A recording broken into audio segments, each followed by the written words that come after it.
Do some guys regret losing their girlfriend? Well, I guess it depends. But I will tell you this, some men actually do regret losing someone in their life. And there's some men that could care less that they've lost someone or let someone go. Now, we have to explore some of the reasons of why I got something in my tooth.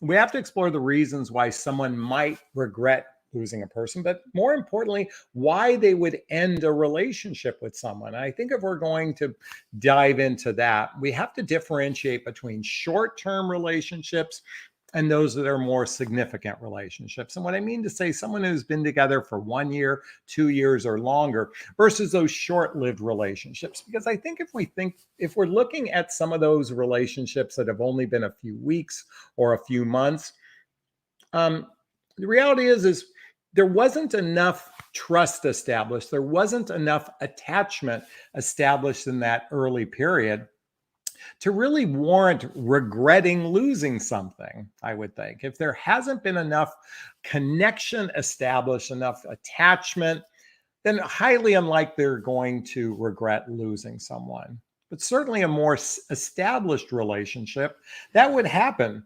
But let me ask you, ladies, does it really matter if a man regrets losing a relationship? Do you really care? If you're honestly caring if he regrets it, I want you to ask yourself, is that your ego trying to puff yourself up? And I'm not suggesting that it is, but I have noticed that has happened for a lot of women, that they feel some sort of satisfaction if the man is feeling some regret, and then they will reject the man if he comes back. Now, will a man come back if they were in a relationship with someone and they regret it? Well, we're going to explore that in a moment. However, I think it's more important to explore, especially for those of us in midlife, what causes most breakups? What causes most breakups? Now, we have to differentiate between the three types of people who are actively dating. There are the users, the spenders, and the growers. Now, I know many of you, and I roughly say the users are about 20%, spenders are 60%, growers are 20%. I was about to say, I know many of you you desire that man who's the grower and the builder. This is the man who definitely wants a significant relationship. Now, the users, those men are the love bombers, the players. Those people come on strong. They're only in it for the sex. Okay, that's probably about 20% of the population. The real challenging population is what I call the spenders. These are men that want occasional companionship, occasional connection, occasional sex without any real deep commitment. This is when women find themselves in situations like situationships or casual relationships or friends with benefits. Yes, there's a significant percentage of men who find themselves in the spender category. So, this is a group of people where you might share the same values, and you might even be able to blend lives with one another. The challenge is this person does he have the emotional capacity to be in a significant relationship? And that's something that's very challenging for those of us in midlife. Okay. So I want to explore what causes the breakups to determine if he's really going to circle back and come back into this relationship. And for those that are in the spender categories, the most significant thing that causes the spenders to end a relationship is that the ground underneath him doesn't feel solid. He's got some sense of baggage or luggage in his life, and he cannot see himself blending lives with you. For those of us in midlife, this is for the over 40, 45 category. This has got to be one of the most significant challenges in a relationship, is that capacity to blend lives with one another. By the way, it's getting hot in here, so I want to turn on the air conditioning for 1 second. So bear with me. Okay, thanks for bearing with me. I was getting rather hot in here. So I want you to think about blending lives for a second, because as I was about to say, most of us come with some level of baggage in our lives, okay? Now that baggage can include having a contentious relationship with an ex. For some people, raising children might feel like either baggage to them or baggage to someone else. That's a significant one. People that have health issues. For those of us in midlife that are in the over 50 category, this is when our physical ailments start to creep in. What if he's got some issues in his professional life? Maybe you have some issues in your professional life. This is where blending lives becomes a real challenge for so many people who are actively in the dating marketplace. And it's one of the primary reasons what causes relationships to end is there's an inability to blend your lives together. So I think it's really important that when you're in the early stages of dating that you do a much better job of vetting for compatibility. This is what I teach in my private coaching. It's called radical honesty, pre-qualifying your prospect. And if you need some support with that, check out the link below to a free discovery call with me, or go to JonathanAsleyCoaching.com. This is where I can help you determine, is this person emotionally mature enough to be in a relationship? Do they have the skills to be in a relationship? Are your lifestyles compatible with one another? I would say well over a third of the calls I get for coaching are women wanting me to evaluate the relationship to determine, is this a relationship where we can blend lives together? See, I think many of you women have adopted the fantasy. Well, if we love each other, everything will magically work out. Because if I just sit in my feminine energy, he'll come and claim me. Ladies, you can sit back in your feminine energy all day long, but if you're with a user or spender, it doesn't matter. He may come back. He may regret losing you. He may come back. But can he establish a real significant relationship with you? That remains to be seen with those men who are the users and the spenders. So I want to spend a few minutes talking about if a grower will come back. So what causes a grower to end a relationship? Sometimes when two people are angry and then they're in the heat of the moment, sometimes men will end a relationship because there's a real aggravation going on. But that usually, if it's the heat of the moment type of ending, that guy usually is going to circle back rather quickly.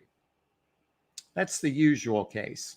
Now, for those two people that had a deeper connection, and let me be clear when I say deeper connection, because many of you are swimming in the fantasy of what I've observed as cyber relationships.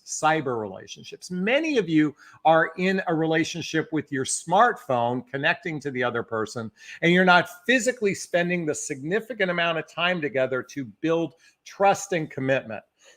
How is trust and commitment built?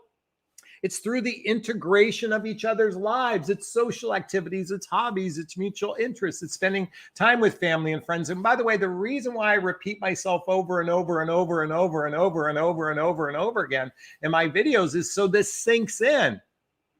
Because many of you, as I said before, have adopted the fantasy that lust or limerence equals love, and that's not the case. So if two people have established a deep connection, fear can oftentimes cause a man to break up with you. And in a moment of anger, people will end a relationship, or in the moment of fear. And in that moment of fear, oftentimes it's a fear of possibly disappointing you, letting you down.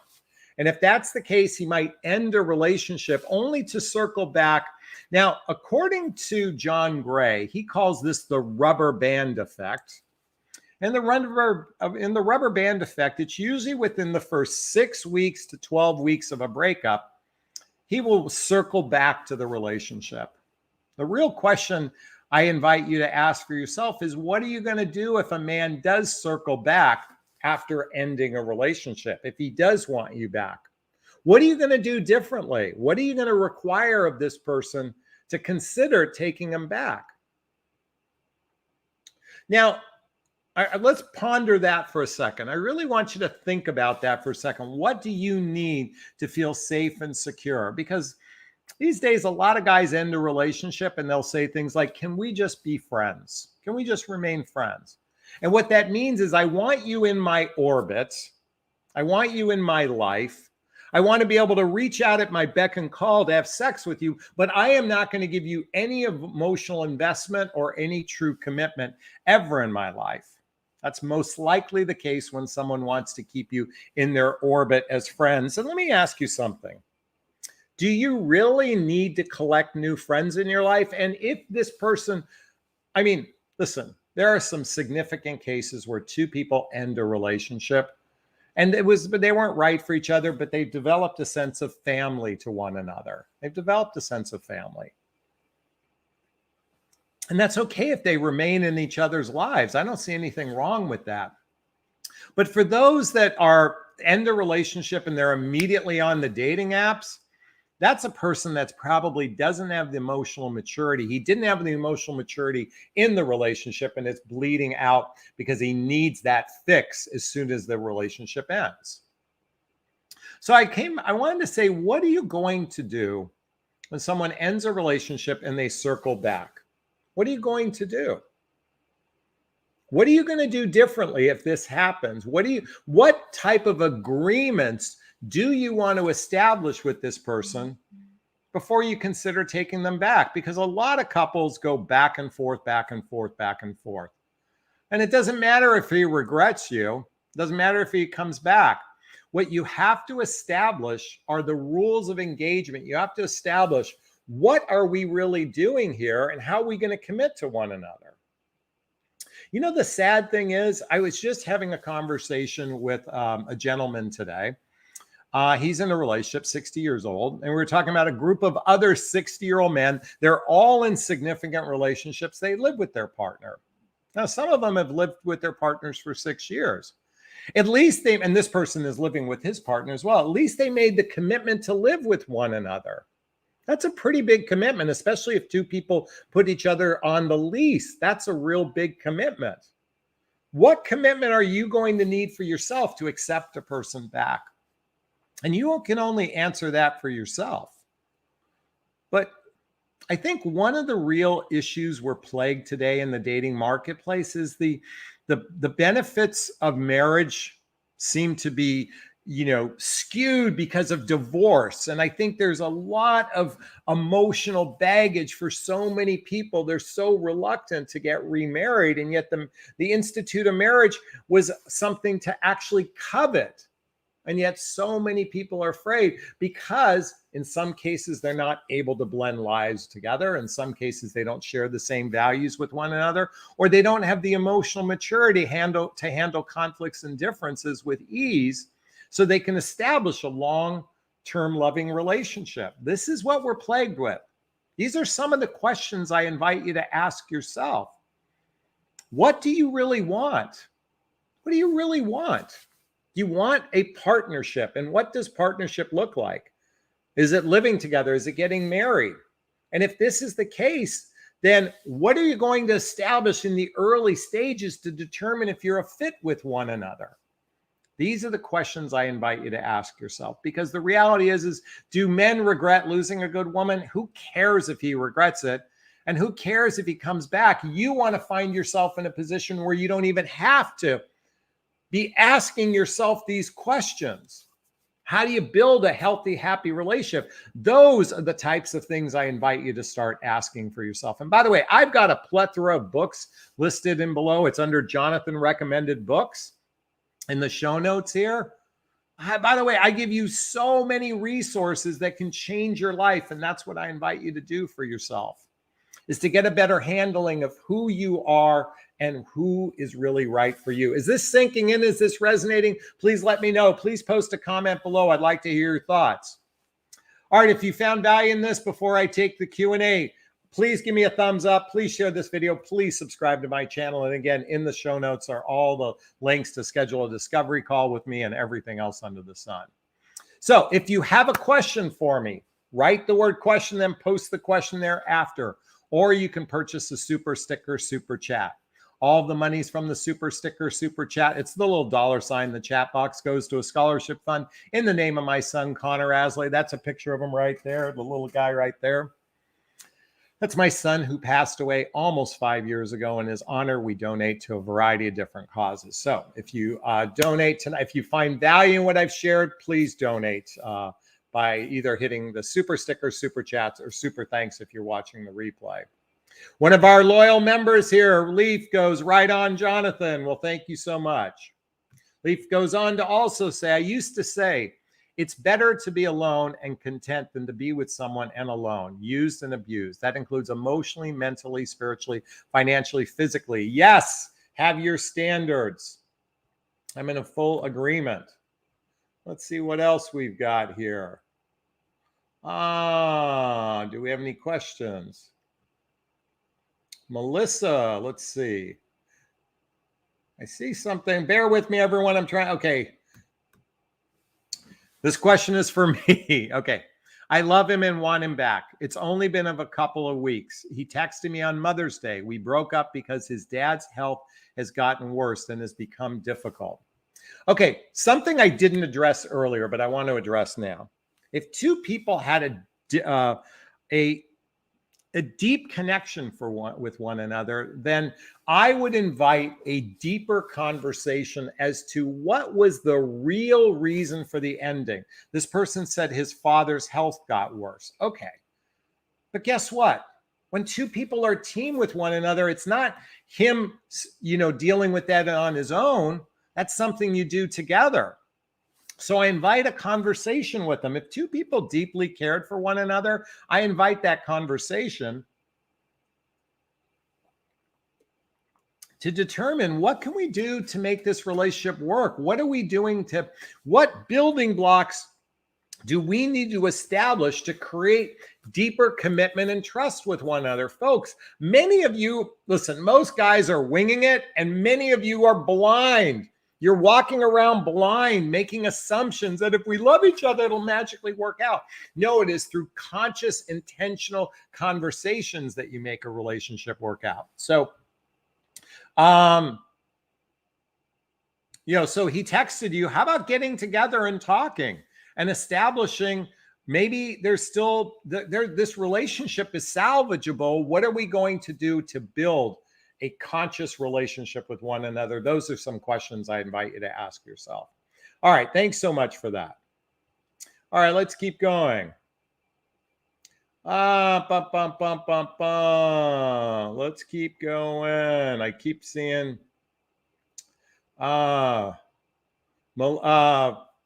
Sharon says, Melissa, you are more important. Put yourself first. Way to go. Okay. Zen Gal jumped in. Question. I found out my guy had dinner with his ex and didn't tell me. He knows I'm insecure, that they are friends. Any tips? Okay.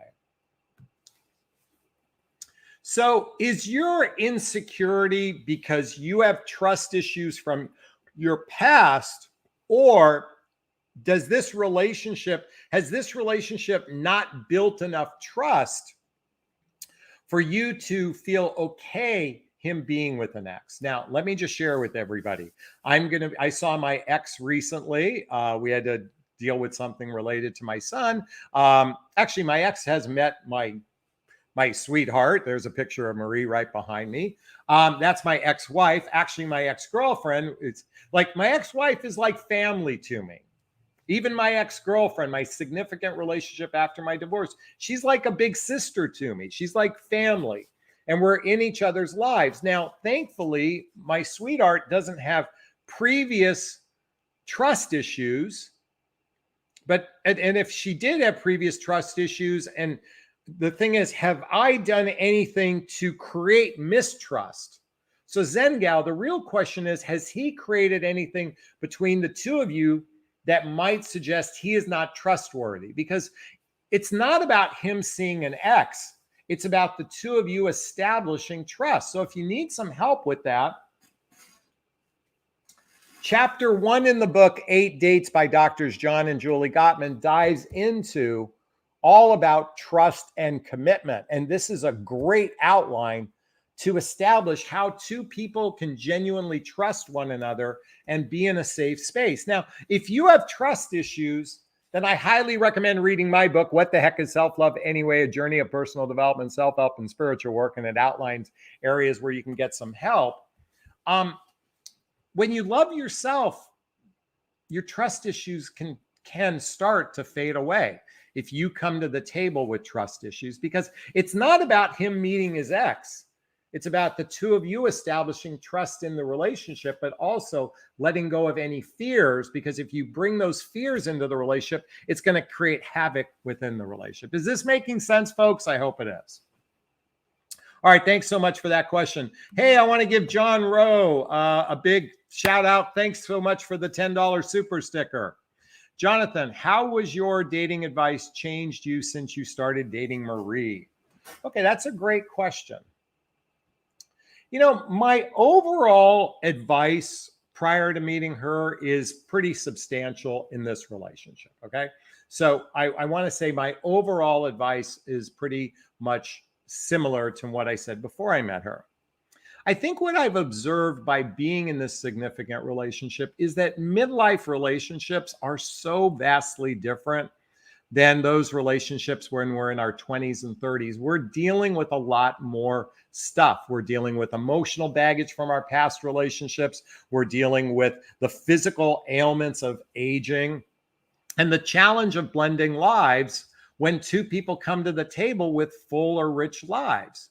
So I'm recognizing that even though I kind of had a fantasy of how this may have been, the reality is midlife relationships are very complicated. And the thing, I think the thing I noticed most, that's a great question, John, was I didn't realize that I think I had my own fantasy that when you met the right person, everything would be easy. And what I realized is my childhood wounds and traumas, as much as I did work prior to with the Hoffman process and Insight Institute and 3,000 hours of coaching, therapy and that sort of thing over the years, your stuff comes up when you're in relationship, your default stuff. I'm an anxious I have an anxious love attachment style. So, which was a result of my mother, who would abandon us in the family emotionally, and it created a ton of anxiety for me. Now, I'm in a fairly secure relationship, so I'm very grateful for that. But it's, boy, our shit really, by the way, the next evolution, when you've done a lot of work on yourself, the next evolution is doing that work with a partner. And I didn't realize how much work I was going to have to do to regulate my emotions, because I have a capacity to go into tremendous amount of fear.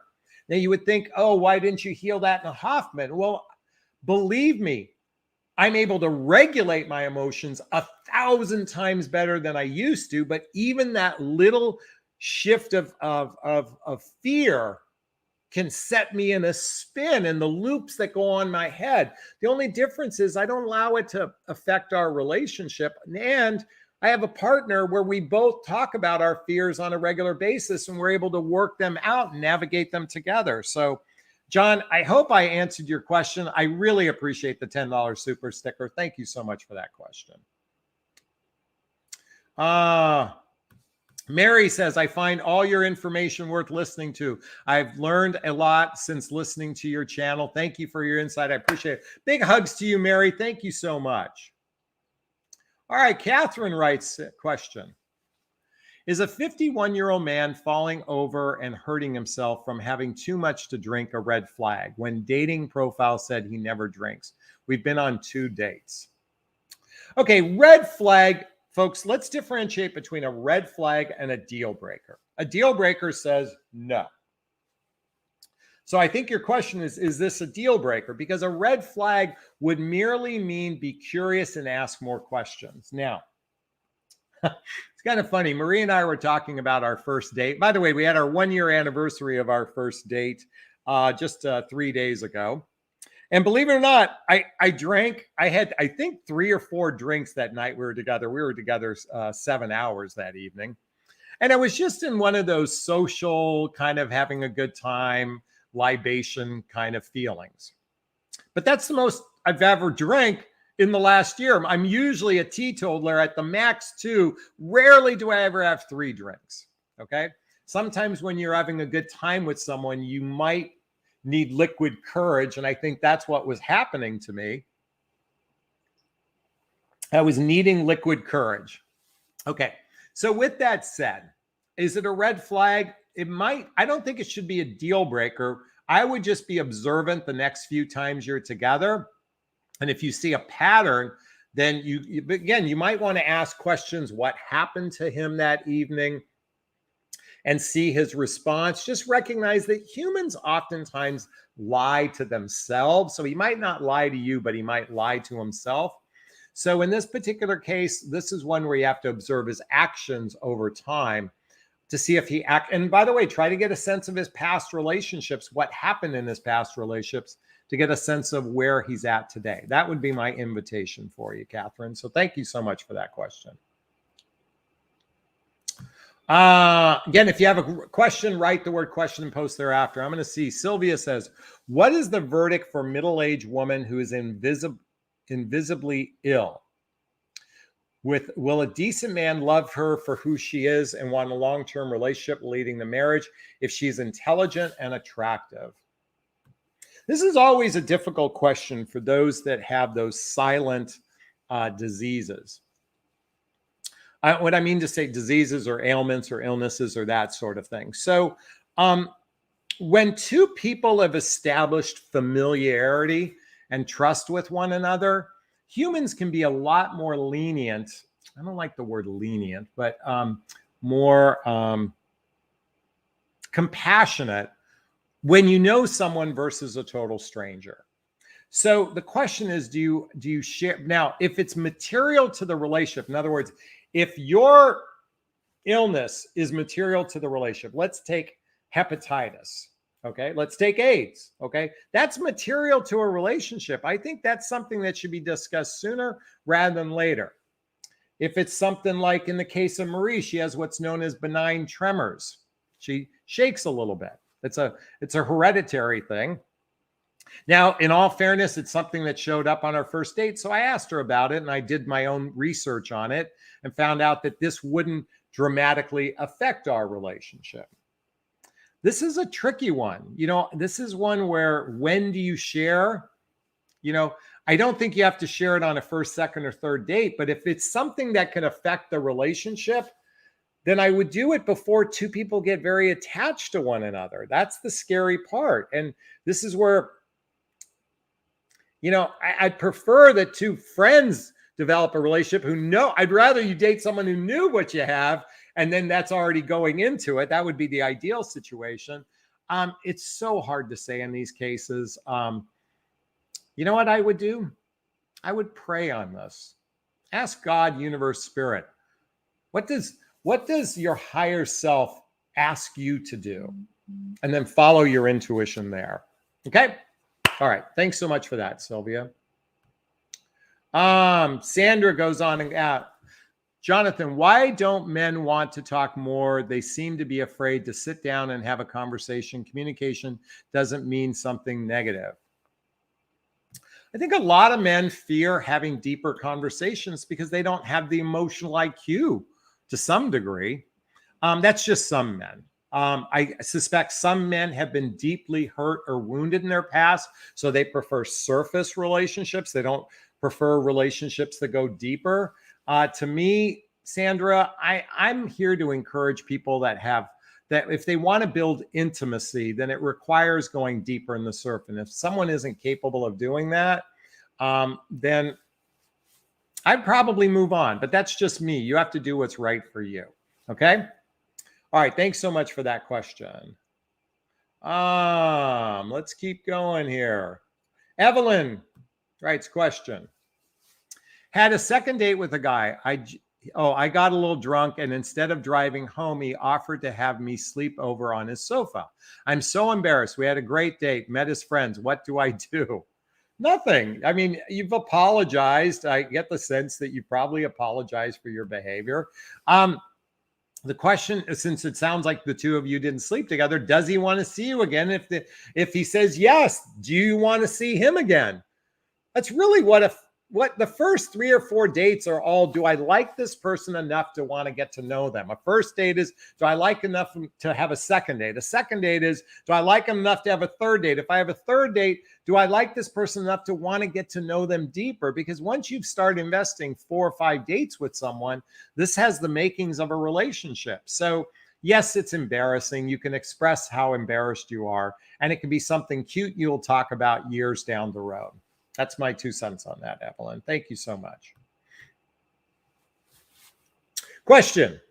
Do you think a 20-year age gap, 28 to 49, is possible to succeed? Yes, anything is possible. However, the challenge you have with a young man who's 28 dating a 49-year-old woman is that he has a built-in exit clause. He can always say at any time in the future, I've decided to want to have children with someone and I want to go make babies with someone else. That's the challenge that you have when you date with someone that's significantly younger. Why would a 28-year-old man date a 49-year-old woman? Oh, fuck. If I could go back in time, I would do that in a heartbeat. Well, probably a little younger than that. Why? Because 49-year-old women are fantastic looking. 49-year-old women love sex. And 49-year-old women, you don't have to worry about getting them pregnant. If I was in my early mid-20s, I would be dating nothing but 49-year-old women because you have the built-in exit clause. Sadly, a lot of younger men use women because they get the benefit of great sex, don't have to worry about getting pregnant, and their women are usually more emotionally mature and they're not attached to getting married. Those are just some things off the top of my head. By the way, I did a video on this. You can Google it. Younger men dating older women. So check that out. Kim Ann says, thanks, Jonathan. You've helped me so much. I'm 60, but still have a lot to learn. I'm happy to be of service. Zen Gal wants to say, thank you for all your insights, Jonathan. I appreciate that. All right, let's keep going. Dissonant. Question, can I trade red flags with them? Like I'm misreading neutral statements for hostile, misreading neutral statements as flirting, interpersonal influence. Dissonant, I don't understand the question that you're asking me, so I'm going to keep going. I don't understand the question. Question, can you have a connection without sex? Of course you can have a connection without sex. The question is, can you have a romantic relationship without sex?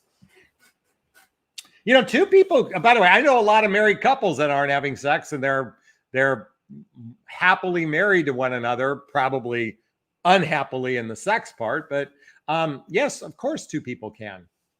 That goes without saying. So, Sharon says an illness can't be seen visibly. That is true. So what is an invisible illness? I think it's things like what we talked about previously. Maybe someone has lupus or MS or has hepatitis. That isn't something that's outwardly visible, like somebody who's in a wheelchair or walking with a cane. I think that's, and again, these are really tricky questions. These are really tricky areas to navigate.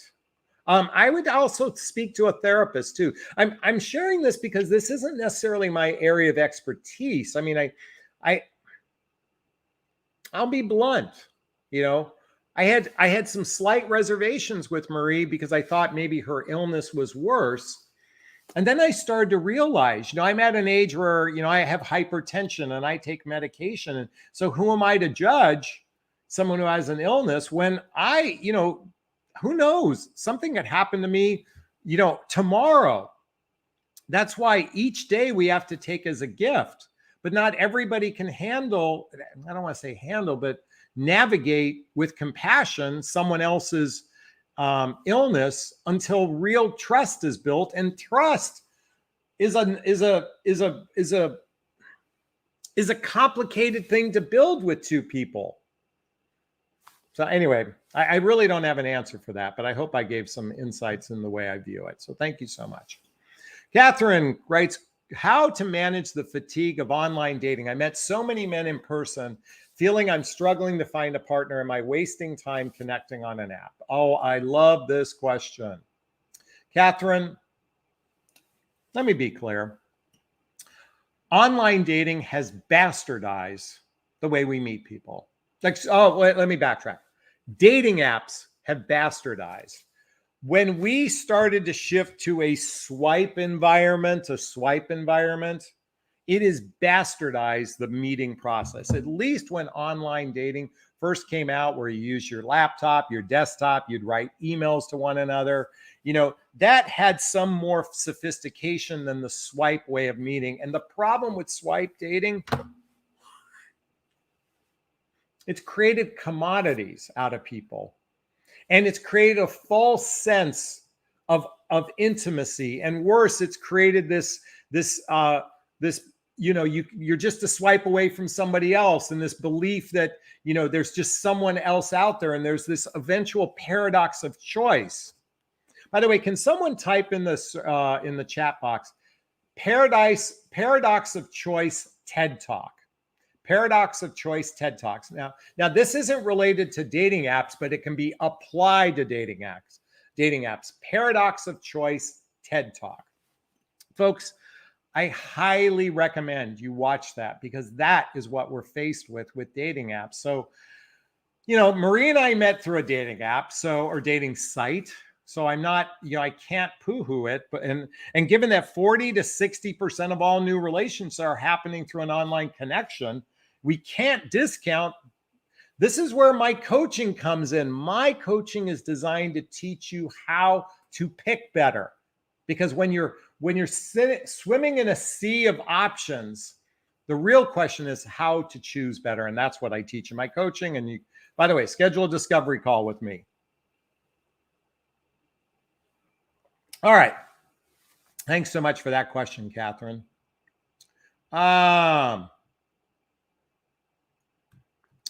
Timmy says, Tima says, why do podcasts talk about high value man is okay to cheat? Okay.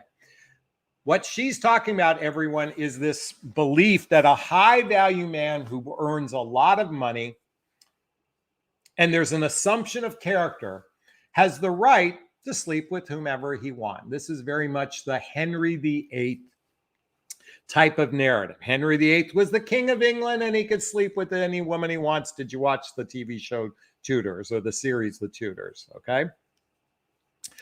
A high value man is loaded with character, and a high value man who has character and has made an agreement with someone would never fucking cheat on someone. If you're a high value man, which means you have high character, and you've made an agreement with someone to be monogamous, you're a fucking asshole if you cheat. Now, what these high value alpha males out there in the YouTube world, these are just a bunch of fucking assholes who make a lot of money, who think they have the right to treat women like fucking shit. And oh man, I'm on a rant right now. I'm sorry. I literally went on I literally am so fucking upset with these alpha male coaches out there giving permission for men to be assholes to women. That is not high value. High value means high character, and more importantly, high conscientiousness. And a conscientious person wouldn't cheat on someone. Now, does that mean two people can't have an agreement? He makes a lot of money and he says he wants to sleep with someone. Look at Bill Gates did it. Look where that got him at the end of the day. But I'm really disgusted by that narrative. So I forgot who brought that up, but that's just my 2 cents on that, Tim. But thanks for bringing it up. Okay, Dissonant has that question again. Say, I get too easily offended over nothing, but he always sees me as flirting when I'm just being nice. So can we cause each other to read cues differently from our interactions?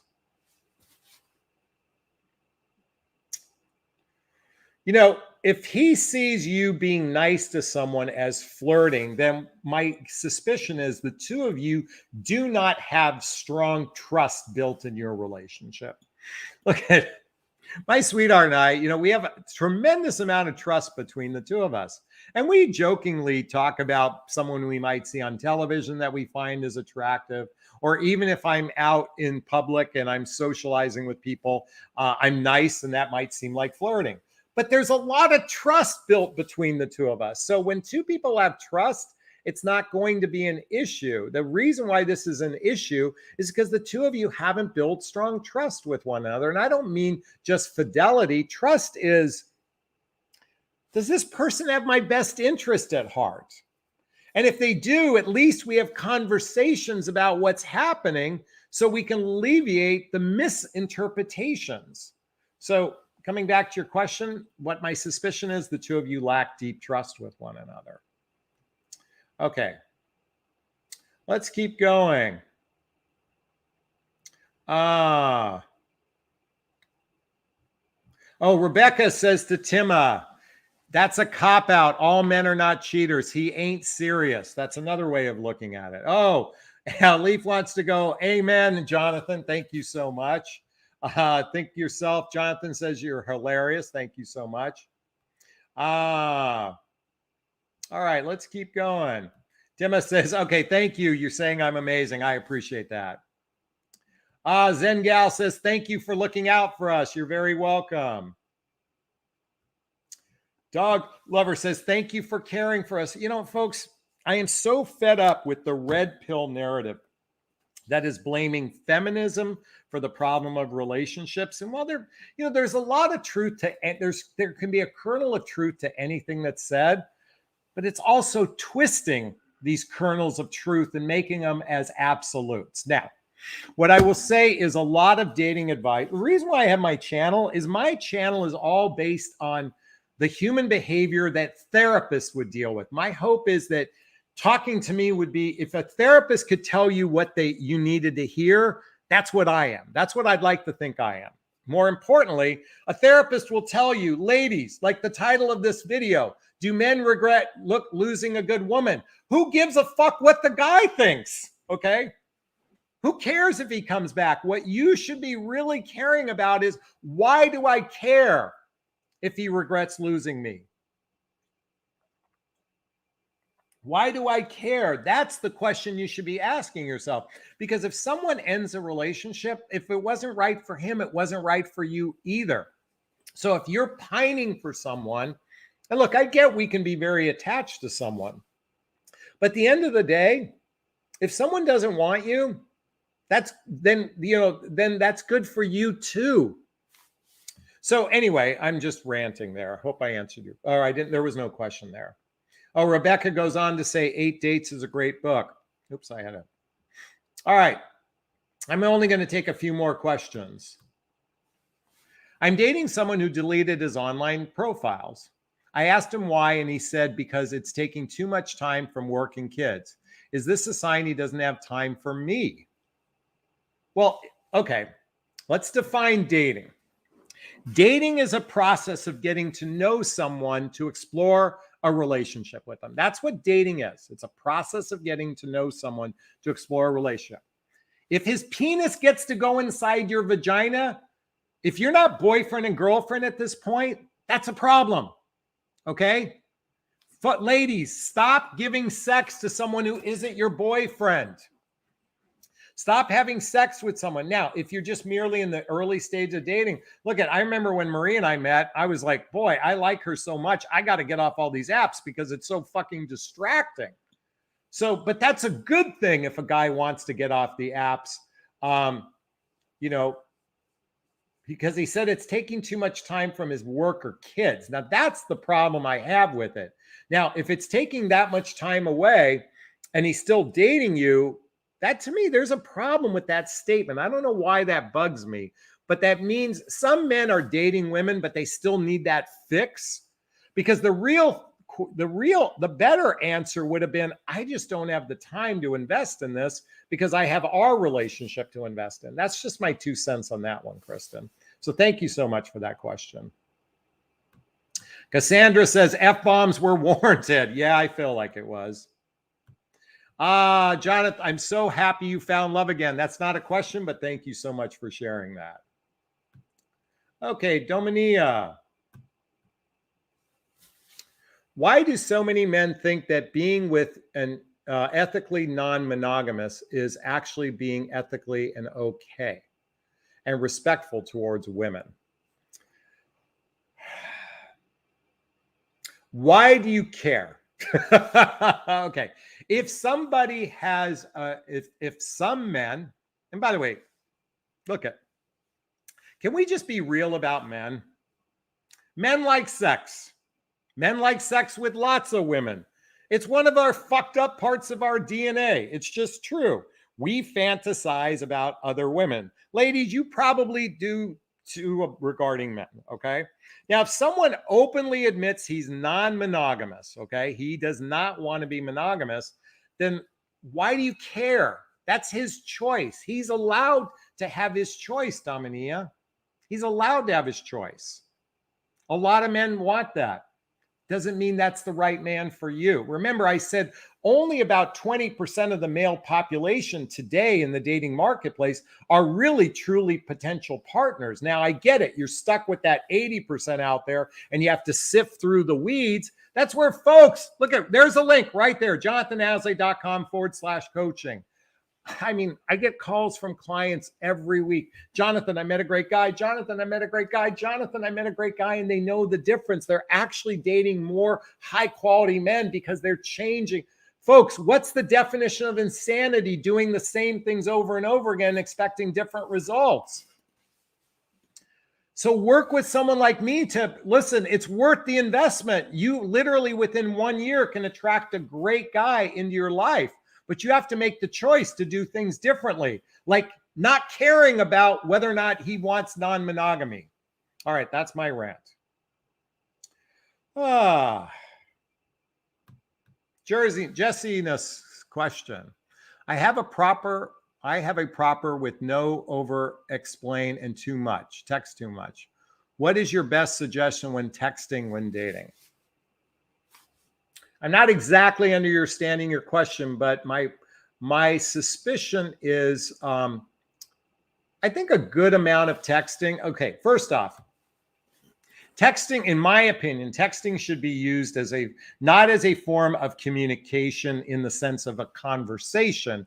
Texting should just be used for things like what time are you going to pick me up, where to pick me up, this is where I live, that sort of thing. Now, in the early stages, it feels safer to text with one another because there's a little bit of anonymity and a little bit of pause. And what I mean, it gives you time to think about what you want to say. So I can see the benefits of that. But listen, Marie and I, maybe we flirt with each other now with a text message. Well, we live together, so it doesn't matter. But once we began a relationship together, we stopped communicating via text and made sure it was over the telephone or in person. So that's my 2 cents on texting. All right, thanks so much. Oh, Dissonant goes on to say, response, so more face-to-face time and open, honest communication, which means vulnerability. I'll see if he's open to that. If not, I'll move on. Way to go. All right. This might be the last one for our evening. Question. This is kind of old news, but curious. If you have an opinion on like Derek Jackson, who seems to be a love guru only to turn out to cheat on his wife many times, do you have thoughts? I know very little about Derek Jackson. So can we remove the advice from the person? Can we remove the advice of the person? You know, I think if here's the thing about advice, it has to resonate with you. So if his advice resonates with you, like, okay, for example, ladies, I was an unconscious husband and I was a train wreck after my divorce. Okay. That's my experience. I was an unconscious husband and a train wreck after my divorce. So where a lot of my coaching comes from is the recognition of how a man could be unconscious in a marriage, even though there were vows and everything. I was really too immature, too self-centric at that point in my life. And I'm not proud of that. I've done a lot of therapy over that period of time in my life. And then I lost my $250,000 a year job and I was a train wreck for another, 6 to 7 years after that. So I feel like because of what I went through, I can speak to all the men who are going through similar situations. Okay. So do we separate the man from the experience? I've been a jackass to women. I'm not proud of it. There have been some women who I've been honest with, but they were living in a fantasy and I knew that. And I somewhat took advantage of them. I can't say I took advantage of them. I was honest with them just because they weren't honest with themselves. Did that take am I responsible for that? Probably because I know better, but I'm also a human being that's frail and flawed. So the reality is Derek's flawed human being, just like I'm a flawed human being. But the question is, does his advice resonate with you? That's what I invite you to explore. Is that making sense? Love dreaming? I hope it does. So thank you so much for that question. Jennifer goes on to say, I love your rants. Thank you so much. Wow, we had a lot tonight. Wait, this is a follow-up. Derek Spice advice was amazing, but I feel like it's because he's doing the doggy stuff and he knew exactly what cheating guys do. To some degree, that is probably, he spoke from his own perspective. Does it? So again, you know, I don't believe in canceling good people. And what I mean to say is good people make mistakes. Good people are hurting on the inside. Does that make them not worthy? I don't know. I invite you to ask that for yourself, but I'd like to hold a lot of compassion for people at the same time. All right, folks, I'm going to run out to go see my sweetheart. She'll be on hopefully tomorrow. So, hey, if you found value in what I shared, please post a comment below. I'd like to hear your thoughts. If you like this content, please like this video. Please share this with your friends. Please check out the links below to schedule a discovery call with me, join my group, join my membership, all that good stuff. And I'm going to wrap up this video as I always do. First off, give myself a big, gigantic Jonathan Barrick of self-love. I'm going to reach into the camera and give you a hug of love, if that's okay. I'm asking you to turn to someone, a pet, a teddy bear, a pillow. Give it or them a hug of love, because hugs are a great source of love. And let's face it, we could all use more love in our lives. I want to thank out Burnout Adventures and Elena and Love Dreaming and Andrea and Leaf, who's in the house, Sparkle, Rebecca, Sherry Lynn, Jane, Lorenzo, Lisette, Mary, Jerseyness, everyone. Thank you, Margaret. Thanks so much. Have a great evening. Bye now.